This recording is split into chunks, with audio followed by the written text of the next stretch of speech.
নমস্কাৰ স্বাগতম জনাইছো মোৰ অন্য এটা ভিডিঅ'লৈ।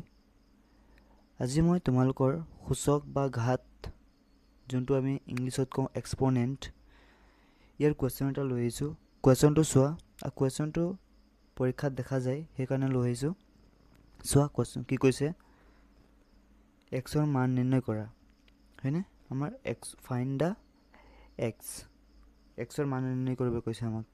কেনেকৈ কৰিবা চোৱা, কুৱেশ্যনটো চোৱা। হোল ব্ৰেকেট দিয়া আছে, তাৰ ভিতৰত চোৱা 2/7 হোল ব্ৰেকেট পাৱাৰ 5, হয়নে? Into 2/7 power whole bracket power -2 সমান চিন দিয়া আছে। চোৱা সোঁফালৰ কেইটা চোৱা 2/7 whole bracket x+1 into 2/7 whole bracket -3, হয়নে? ইয়াৰ পৰা আমি এক্সৰ মানটো নিৰ্ণয় কৰিব কৈছে। কেনেকৈ ওলাবা চোৱা। ইয়াৰ আগত প্ৰথমতে আমি জানিব লাগিব, এটা সূত্ৰ আছে, সূত্ৰটো মনত থবা চবেই।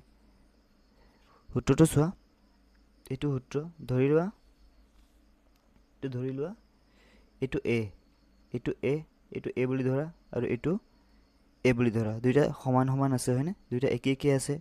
ওপৰটো চোৱা, পাৱাৰটো চোৱা, পাৱাৰ হৈছে এইটো এম ধৰা, এইটো এন বুলি ধৰা। চেম ইফালতো চোৱা, এইটো এ বুলি ধৰা, এইটো এ বুলি ধৰা, কাৰণ দুইটা একে আছে, হয়নে? দুইটা একে আছে। আকৌ চোৱা পাৱাৰটো চোৱা, এইটো এম বুলি ধৰা, দুইটা এম বুলি ধৰা আৰু এইটো এন বুলি ধৰা। এতিয়া চোৱা কেনেকৈ ছল্ভ কৰিবা। যিহেতু যিহেতু M power M, A power M into a power N equal two কি লিখোঁ আমি, এ এম প্লাছ এন, হয়নে? পাৱাৰ দুটা যোগ কৰি দিওঁ আমি, ঘাত দুটা যোগ কৰি দিওঁ। যিহেতু আমি ঘাত দুটা যোগ কৰি দিওঁ, তো যোগ কৰিব লাগিব আমি, হয়নে? এইটো থৈ দিছোঁ। চোৱা কেনেকৈ কৰিবা। ইয়াৰ পাৱাৰখিনি চোৱা, দুইটা একেই আছে, হয়নে?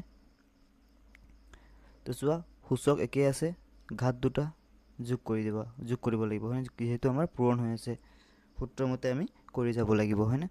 তো চোৱা 2/7, হয়নে? ঘাত দুটা যোগ কৰি দিব লাগিব আমি। তো চোৱা 5 প্লাছ দিব লাগিব, যিহেতু ইয়াত মাইনাছ আছে, মাইনাছ ব্ৰেকেট দিব লাগিব। পাতিলা সমান চিনৰ ইফালে চোৱা, সমান চিনৰ ইফালেও চোৱা একেই হয়, হয়নে? ঘাত দুটা চাব লাগিব আমি, পাৱাৰ দুটা চোৱা যোগ কৰিব লাগিব। দুটা একেই আছে, হয়নে? সূচক একেই আছে। চোৱা দুটা যোগ কৰিব লাগিব, হয়নে? x+1 আছে প্লাছ -3 আছে, হয়নে? পাৱাৰখিনি চোৱা, এইটো ইমপ্লাই চিন দিবা, হয়নে? এতিয়া চোৱা কি কৰিবা। যিহেতু চোৱা ব্ৰেকেটটো খুলিলে কি হ'ব, মাইনাছে প্লাছে মাইনাছ, হয়নে? এইটো 5 - 2 হৈ যাব, কিমান হ'ব